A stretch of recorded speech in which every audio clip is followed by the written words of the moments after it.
All right, welcome back to the couch. We're here with Jeff Pratt. So, you're from Melbourne, Arkansas. I am. How did growing up in the Ozarks shape your taste in music? Oh Lord, that's I grew up. My parents were into rodeo, and so country, and even the '70s kind of rock and roll country was always playing. But there's a gospel music school in Brockville. I think it's still going. Back when I was a kid, it was a one-room school building with no air conditioner. And so it was 2 weeks every summer, and so vocal lessons, and I wish I'd have learned to play guitar back then. I'd be a lot better now. But between learning the gospel at that school and that style of singing and just the country music and getting exposed to bluegrass at a young age, just all of it evolved, and, loved classic rock to country and, Merle Haggard and John Prine and the whole nine yards. Oh, yeah, you've got some good roots. Okay, so you've played in bands and now you perform solo. What do you enjoy most about being on stage by yourself? I can mess up a lot more when I'm by myself. No one notices it. But I miss playing with a band. There is a dynamic with a band that it's people throw you off, and it makes it more exciting and fun, and you can entertain yourselves on stage, but it's harder to find a group of musicians that have the same taste. I was fortunate. I've met some friends that were right in line with my kind of music, but they don't live in Arkansas, and I moved back home. And so playing solo for the most part, and like I said, I can mess up a lot more and nobody calls me out on it. I mean, you sound great, so we don't even notice. So you describe yourself as an occasional songwriter. What usually has to happen in your life before a song can come out?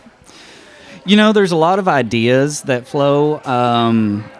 I've been fortunate enough that at a young age, all the way through adulthood, to be around a lot of really good songwriters, and it was kind of a double-edged sword. I think it made me a little more chicken in order to write by myself. So usually, if I can get a chance to sit down with some friends that I trust and bring out some ideas, that's where the songs start flowing. And I can usually bring in all kinds of ideas, but I need that other person to help me get over my insecurities on it. Okay. Well, that kind of leads into the next question that I have for you. Which songwriter do you wish you could sit down and have a beer with for just an hour?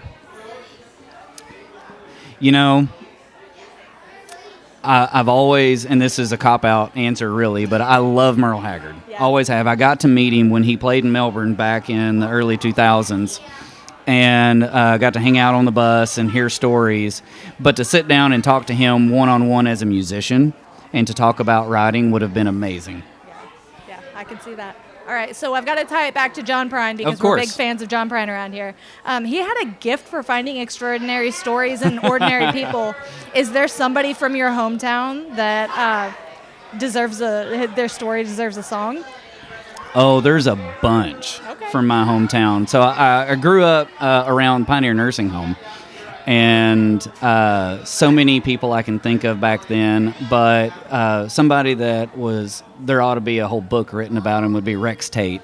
I can remember him babysitting me for a brief amount of time when I was a kid, and I was lucky that he didn't have his mule in the back of the truck whenever he dropped me off at high school, but when he pulled into the ag building and you couldn't get to the main high school building, he just jumped the sidewalk and drove me right up and dropped me off at the front door, and he was just forever a character. That's awesome. No, that sounds like a great person. Yeah. All right, well, that's all the questions I have for you, so we'll go ahead and take easy. it from here. Yeah, not too bad. All right. Thank you so much. Thank you. Let you take the stage now.